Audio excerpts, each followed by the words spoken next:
Good afternoon, everyone. Welcome into O'Neill's Grill for our weekly Fan and Press Luncheon with JMU women's basketball coach Kenny Brooks as the regular season came to a close last Wednesday night.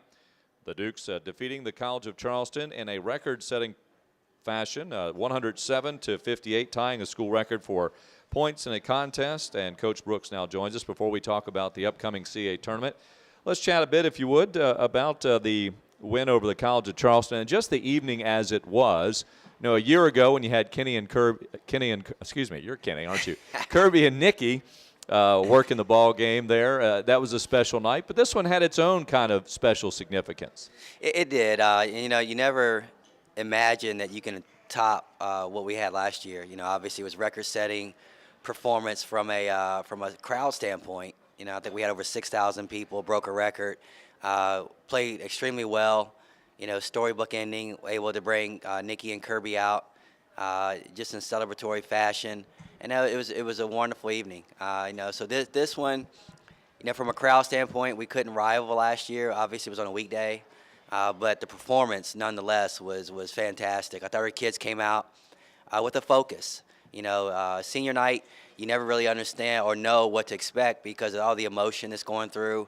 Not only the seniors, but the underclassmen trying to send the seniors out in the right way. But we channeled that energy, used it as a positive, and it was a fun evening. It really was. You know, it was kind of ironic and funny at the same time that I really wanted to try to get Toya going early, and I thought about designing a play and going to her first to see if she could get a basket, you know, in kind of, you know, celebratory fashion again. And I really didn't want to because I knew Charleston was going to come out in a zone, and so it's going to be kind of hard to execute something right off the bat. But as it may, you know, she got the ball right at the top of the key, didn't hesitate, knocked down the first 2 points of the game, and I think Lady scored the second basket of the game. So it just went on like that all night long. We played extremely well, played well together. Got a little bit out of character once the lead got up, but we reeled it back in, and we were able to put together a record-setting performance. From the three, you know, Muff Mickens had a night. You know, everybody chipped in. It was just a wonderful, wonderful night, and it was fun. We even had a little fun with it. I think we tied a record in the first half. We scored 58 points. So at halftime, we kind of chided Dee Dee a little bit because she missed 2 free throws with 5 seconds left that could have put us over the top. And then at the end of the game, it was fun because. We knew, and we wanted to keep it within sportsmanship, but we knew Muff Mickens was 1 assist shy of a triple-double, I think the first in JMU history. And so we got a fast break opportunity, and she kicked the ball over to Haley Barron. And on one shot, Haley could have helped us break the single game record for points for three-pointers made, and she could have contributed to Muff Mickens' first triple-double ever. But she missed, and we kind of had fun with her on that one. But it was a fun evening. It was a fun evening, you know. And I thought JMU Nation got to see what these kids are capable of doing. You know, it was not an anomaly. I thought that we're definitely capable of playing like that. We have so many weapons, and they put it all together on the last night of the season. It's entertaining. It is entertaining basketball because there you have the blowout, the 107-58 final. Yet your fans, even after you scored the 79 points. For the Chicken Nuggets, they still were engaged in the game the rest of the way through, and that kind of tells you a little bit about the style and what you've got with this basketball program going. It is, you know, and you know, credit to our fans. You know, I think a big part of who we are is because of our fans. You know, anytime you come into the Convocation Center, it's an intimidating atmosphere, one that I think gives us an advantage, one that also it fuels us. You know. We play hard. We do. We play hard. We execute. The kids share the ball, which was evident. I think we had 24 assists last game.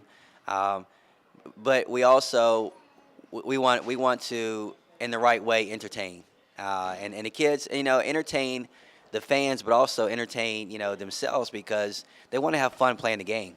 And, you know, our style, our system is one that we practice. We preach it. And we get out on the fast break. And, you know, a lot of our points come from the fast break. I think before last game, someone gave me a stat. Devin Howard, our trusty SID, does a great job. I think on Muff's, someone told me on Muff's 200 and some odd assists, 102 of them were assisted on three-point shots. And that's a tremendous stat. Tremendous stat. I'm not a math major, but I know 3 is more than 2, and so we like that option. And it's something that we teach, though. We teach it, we practice it. It doesn't just happen by accident. But the fact that she can assist on that many shots and 3-pointers in particular, it's going to make for an exciting brand of basketball, and that's something we pride ourselves on. One of the traditions that you have, too, particularly on the final game of the regular season, senior night, is the Crown Club will have a post-game reception. Great food, I might add. Yeah. And some great conversation and great presentations by the seniors. And this time it was Toya Jiggets and Lady Okafor. Coach Brooks, what did you take from the 2 speeches that they gave there after Wednesday night's win? They're always emotional, and the one thing that I'm proud of, a lot with this program is that when our seniors get up, I don't get nervous. I don't get nervous at what they're going to say. They're very candid. We want them to speak their minds. But one thing that they share, and it's actually fun watching the maturation process, because when they're all freshmen and they watch the seniors step up and talk, they can't imagine themselves doing it. And I can't imagine them as freshmen able to step up there and do it. But their maturation process throughout their 4 years here, watching them grow into watching Toya give a very emotional speech. I don't think she could have done that 2 years ago, 3 years ago. And just growing up and being in this program and having to understand, having to be led, and then also having to lead people.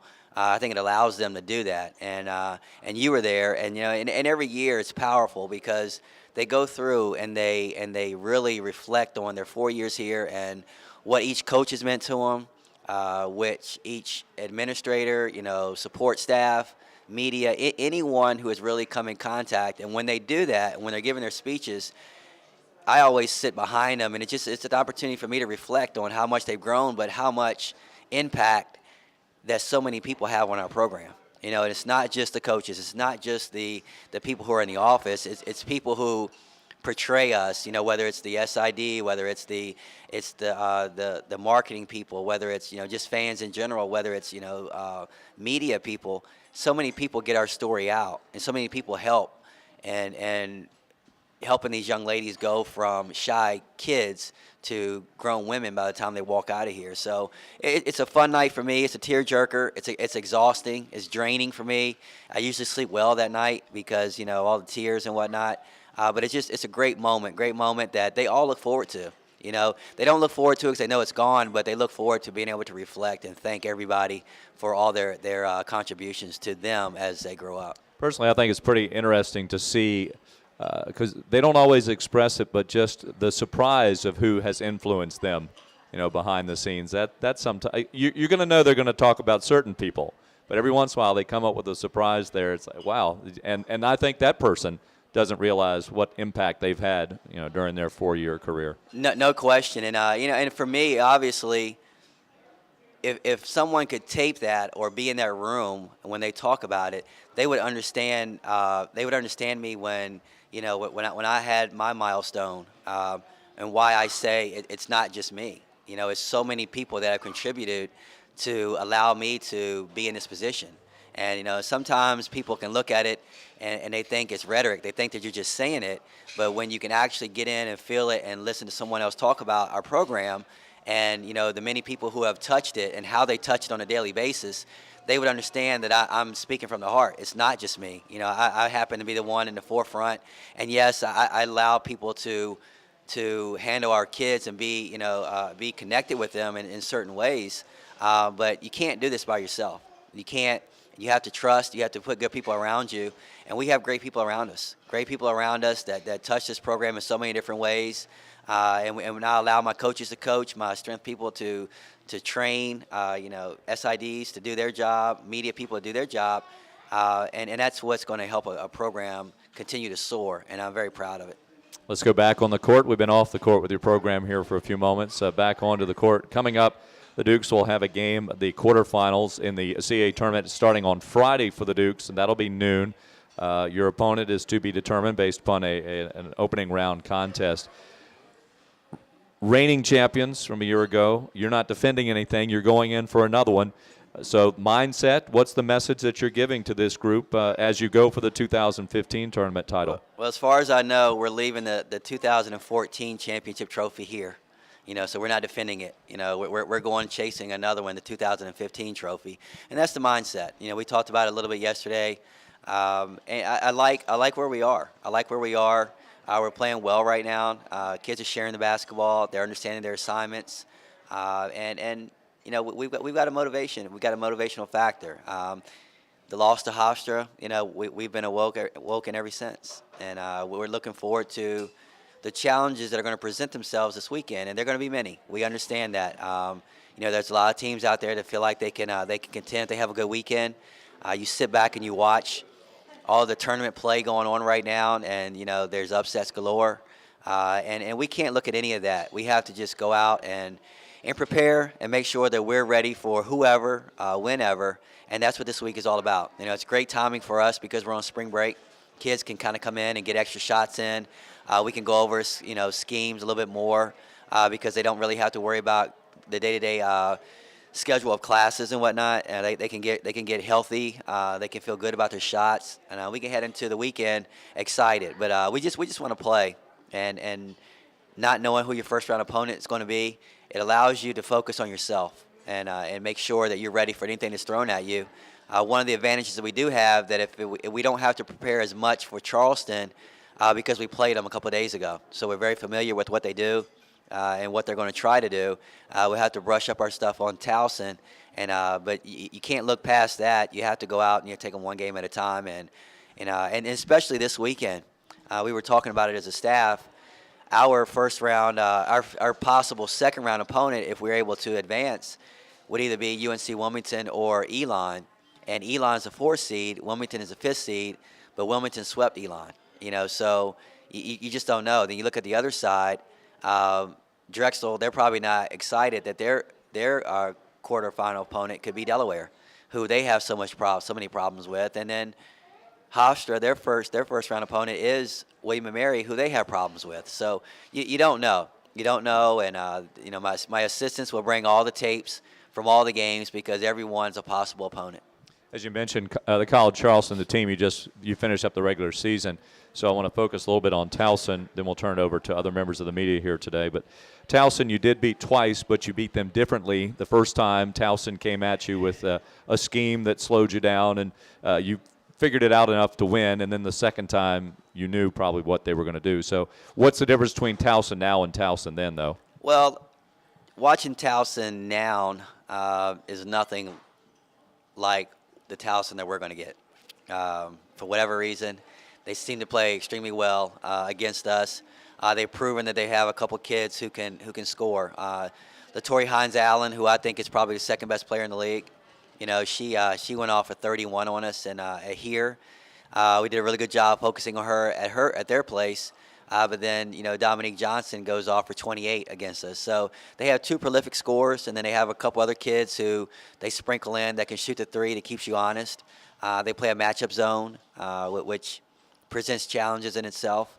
But they really get up to play against us, and we understand that. And so and it's going to be a situation if we are facing Towson where it's going to be a do or die. They don't want their season in. They're going to leave it all out on the floor when we're playing them. One of the advantages of having a bye is that you're rested. One of the disadvantages is that you could be rusted, and they're going to have a game underneath their belt if we do face them. They're going to understand the surroundings, used to the basketball, used to the atmosphere, so they're probably going to have the advantage in the beginning. We're hoping that whoever we play, as the game wears on, that fatigue becomes a factor because they have played 24 hours before. So, but it's tournament basketball. You can throw out the records, you can throw out the past performances against each other. It's going to be a whole new ball game, and you're not going to see many blowouts. I think you're going to see closer games for whatever reason. Some teams might be tighter, some teams might be looser, but we just have to come out and be prepared and be ready to play our brand of basketball. All right, we're talking with head coach Kenny Brooks, JMU women's basketball, our weekly fan and press luncheon here at O'Neill's Grill on University Boulevard. We'll turn it over to other members of the media, the grand contingent that we have here on this Monday. Hey, Coach, I know we've talked at length a lot about Lady's transformation, but I would like to revisit it. Talk about what Lady was able to do this offseason and how it's really helped propel the team forward. We're not 26-3 if Lady doesn't make the commitment that she made. I think the most gratifying factor for me is that it was self motivation. We as coaches, there's a lot of times where you identify a weakness, where someone needs to improve upon, and our job is to go in and talk to the kids, sit them down, and try to get them to buy into that factor. With Lady, she identified it herself. She was the one that went out and made a commitment to getting in the best shape of her life. And I think when you become self-motivated and you identify the problem, it's a lot easier for you to solve it because you have identified it and you're not just listening to what the coaches are saying. And it's not in one ear, not the other. But she really believed it, and she went out and the transformation. It was so amazing that she just kept walking in, and every time she would leave my office, I would just think, man, she looks good. She looks in shape. And I really didn't realize how in shape she was until I started watching film from the previous year. And I saw her run up and down the floor, and I had no idea who was in that uniform because it didn't look like the young lady that was walking in and out of my office. And just watching her transformation and how well how much she was in shape, it allowed her to get to the capabilities, get to her skill set, and that's allowed us to become 26-3 because without her production, we're not as good as we are. And it's really allowed us to go to a different level. It gives us an element inside that we haven't had in a very long time since like the Meredith Alexis days. And I'm just very proud of her and what she's done. And this will all bode well for her in the future, whether she continues to play basketball or she's always one of the most motivated kids I've ever been around, and that's going to bode well for her, whatever she decides to do. I'm going to sit down with her here this afternoon, and I've got a montage of highlights from last season. What do you think her reaction is going to be when she sees herself, afro and all? She's got an afro right now, as a matter of fact. She'll have a little silly, shy giggle because she knows that she's made leaps and bounds, from last year. And I just warn you when you sit down with her, be ready to be amazed. She's a very intellectual young lady. You can go off on a lot of different topics, and she'll be right there with you. And she'll even offer up some information to you that's going to wow you. She's a great listener, but she's also a great communicator. She's very, very smart. And I would not be surprised if one day she's running for some kind of public office, or if she's, the head of some major psychology department or whatever she wants to do. Just a fascinating kid, and I'm looking forward to her having a really good weekend for us this weekend. Precious Hall, obviously, we're getting ready for the season awards, and we know Precious Hall's up there for Player of the Year. What do you think her odds are of really making it, and why? Why do you feel that she's been such why do you think she's been able to transition into the player this year? If she doesn't get it, there needs to be an investigation. She's by far the best player on by far the team with the best record. She's had the best year. She's had one of the better years that I can ever remember. And especially, if she is to get it, I think this would be the 5th Player of the Year that we've had in the last 13 years or so. And it's been probably one of the most efficient years of any player that I've had. Now, obviously, Meredith and Tamra and Kirby, they were both rebounders as well. They were all rebounders as well. Precious is not the rebounder, but she's been as consistent as any one I've ever had. She's not a volume shooter. She shoots a lot, and sometimes when we're trying to come back, being down. But she's been very efficient all year long. She's been very consistent all year long. I'm continuing to push her because I think she still can get better and better and better. But I think she's had one of the better years of any of the players I've had since I've been coaching here. Heading into the tournament, what's kind of your biggest fear as you enter, as you get closer to Friday? Losing. It's sport, it's sport, and it's do or die. And there are things that shape you a lot when you're growing up. There are things that have shaped my professional career. and one of it is fear of losing. And we work hard. We work hard. We don't celebrate a lot of our accomplishments because we're always looking to the next obstacle. And we've had this is the 10th straight year that we've had at least 24 wins, and I don't think I've enjoyed one of those yet because we're thinking about next year, thinking about the next year. One of the things that will always stick with me to the day that I die is my senior year in college. We were the #1 seed, and we had just played Navy 2 weeks prior, and I think we won by 30 or 35 points. We played them in the first round of the CAA tournament, and before our fans could get checked in, we had lost that game, and it was devastating. It was devastating to us. It was my last season, my last opportunity to win a CAA championship, and every year, whether we're the 8th seed or the 1st seed, I think about that. I think about that tournament because it lets me know that anything can happen. You can't be overconfident. You can't come out and have a bad half because then you get out of character. So we prepare. We prepare for every game like it's the most important game. And but I think these kids are ready for that. I think we're relaying that message. The kids are ready for that, and it's going to be a challenging weekend. But I told the kids when we want to be exhausted on Sunday afternoon. We want to be exhausted because we focus so much on every possession. Everything matters. Whether it's a first round opponent or if it's a championship game.